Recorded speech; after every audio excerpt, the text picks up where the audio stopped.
दोस्तों, आज की उर्दू डिक्शनरी के लिए मैं कुछ मखसूस अल्फाज शेयर कर रही हूँ जो उर्दू पेडागोजी के हैं और आपके जो कॉम्पिटिटिव एग्ज़ाम्स हैं उनके लिए ज़रूरी हैं। तो दोस्तों, सबसे पहले मैंने जो लफ्ज़ लिया है वो लिया है पेडागोजी। पेडागोजी को कहते हैं उर्दू में फ़ने तालीम, यानी तालीम का हुनर या तालीम देने का हुनर, अध्यापन हिंदी में इसको कहा जाता है। उसके बाद है प्राइमरी एजुकेशन। जैसा कि आप जानते हैं, प्राइमरी का मतलब होता है इब्तिदाई, हिंदी में जिसे हम प्रारंभिक बोलते हैं। एजुकेशन तालीम होती है, शिक्षा। तो प्राइमरी एजुकेशन हो गई इब्तिदाई तालीम यानी प्रारंभिक शिक्षा। फिर है एजुकेशन। एजुकेशन है इल्म या तालीम, शिक्षा। ट्रेनिंग। ट्रेनिंग कहते हैं तरबियत को, जिसे हिंदी में प्रशिक्षण कहा जाता है। उसके बाद कुछ अल्फाज हैं जो हम सब जानते हैं, टीचर्स, मास्टर्स और इंस्ट्रक्टर्स।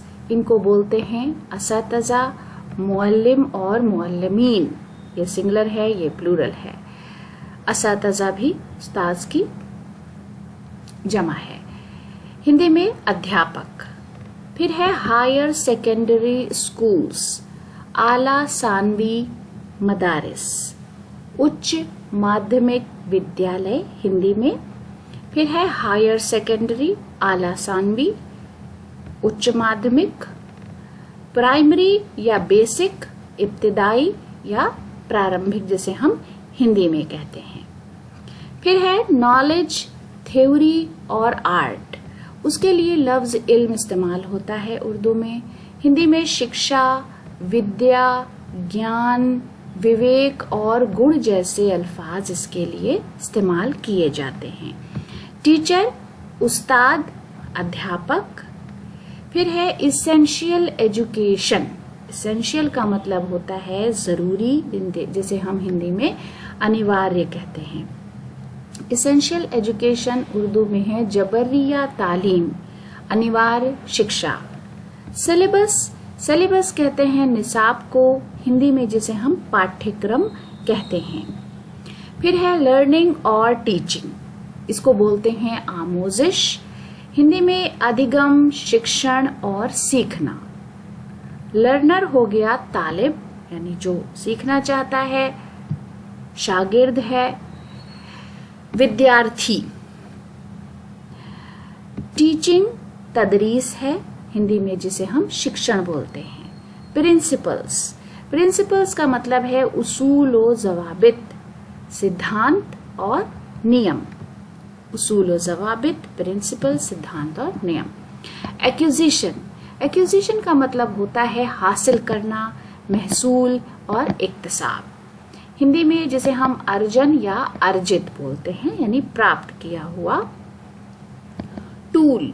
टूल को बोलते हैं आला या औजार, हिंदी में इसे हम उपकरण कहते हैं। कम्युनिकेशन।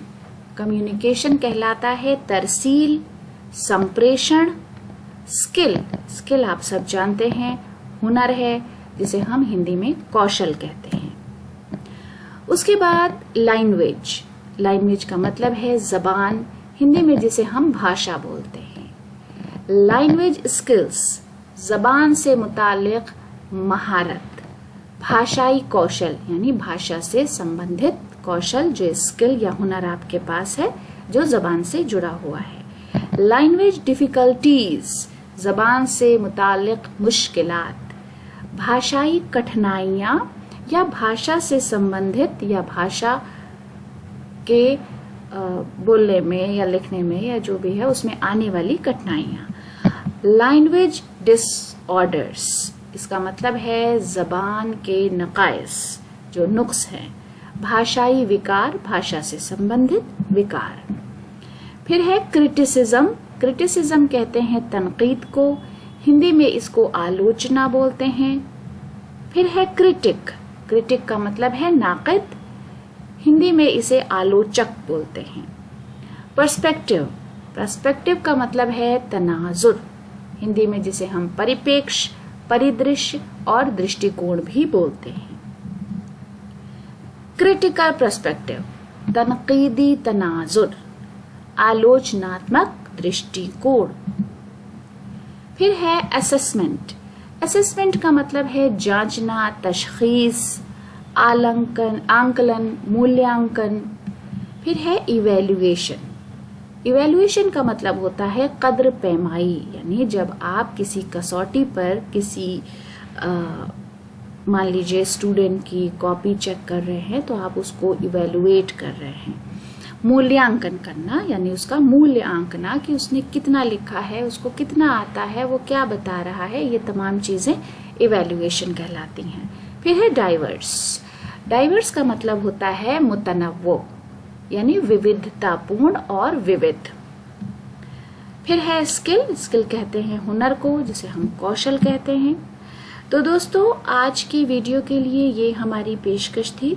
उम्मीद है कि ये वीडियो आपके लिए फायदेमंद रहा होगा। आपकी राय का हमें कमेंट्स बॉक्स में इंतजार रहेगा। वीडियो देखने के लिए बहुत बहुत शुक्रिया।